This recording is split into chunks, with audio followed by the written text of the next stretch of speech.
untuk tertarik kepada istri orang lain, dan dia ambil dengan apa? Dengan cara yang lebih sadis cara dunia ini. Saudara, kalau semua perselingkuhan itu oke, tetapi ini selingkuh sekaligus dibunuh dengan cara sadis. Saudara tahu, ketika hal itu terjadi, kasih Tuhan itu luar biasa. Apa jadi? Dia tegur, dia mau bertobat, tapi ingat, konsekuensi hukum atasnya tetap berlaku. Saudara tahu, ketika terjadi sekitar 400 tahun, tidak ada keturunan Daud yang jadi raja. 400 tahun, tidak ada keturunan. Tetapi luar biasa, ketika Tuhan sudah berbicara kepada Daud, bahwa dari turunanmu akan muncul suatu raja yang luar biasa, terjadi, saudara. Tuhan ketika dia berjanji pada orang, dia tidak akan ingkar janji. Amin. Walaupun orang somati, anak cucu nggak mau percaya Yesus, malah menjadi Yesus, malah melakukan perkara-perkara yang keji di hadapan Yesus, it's okay. Tetapi janjinya apa? Di turunannya yang kesekian, maka dia pilihlah Yusuf dan Maria. Amin. Anda tahu yang turunan Daud yang mana? Yusuf. Bukan Maria. Bukan Maria. Tapi yang saudara tahu, lihat, dihitung, dikatakan dia kawin, kau dapat keturunan. Tapi Tuhan punya cara, bukan seperti raja biasa. Amen. Yaitu raja artinya karena apa? Sebagai manusia itu ada pria dan wanita, dan ada keinginan-keinginan mereka, karena Tuhan juga memberikan kasih eros, keinginan, maka terjadi. Tidak. Yusuf, mana dia akan jadi suami. Aku angkatnya Yesus karena turunan Allah. Tetapi akan hamil, Maria itu dihamili oleh apa? Roh Kudus langsung. Di dalam sudut orang kalau lihat perkara itu terlalu ajaib. Amen.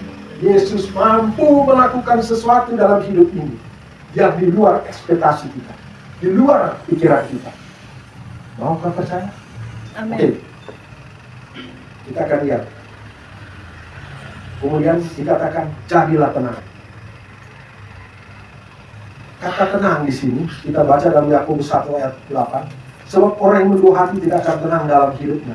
Mazmur 62 ayat 6. Hanya pada Allah saja kiranya aku tenang, sebab daripadanya Allah harapanku. Amsal 3:5. Percayalah kepada Tuhan dengan segenap hatimu, janganlah bersandar kepada pengertianmu. Yesaya 35. Sebab begini firman Tuhan Allah yang Maha Kudus, Allah Israel, dengan bertobat dan tinggal tenang, tinggal diam, kamu akan diselamatkan. Tapi ada ayat selanjutnya dikatakan, dalam tinggal tenang dan percaya terletak kekuatan. Tetapi katakan, tapi kamu enggak. Saudara, kenapa ini penting tenang? Artinya, ketenangan itu orang tundukkan orang keinginan kepada kebenaran. Jangan orang terlalu ribet, terlalu repot. Saya pernah lihat ketika saya tangkap itu hewan peliharaan saya.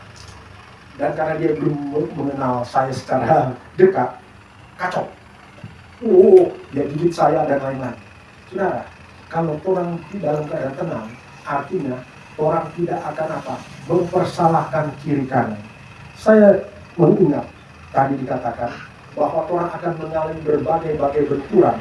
Benturan itu bukan berarti Tuhan membiarkan, tetapi kedagingan ini akan dipukul untuk tak cabut, tak lepas dari hidup orang. Ketika kedagingan ini pukul tak lepas, maka apa?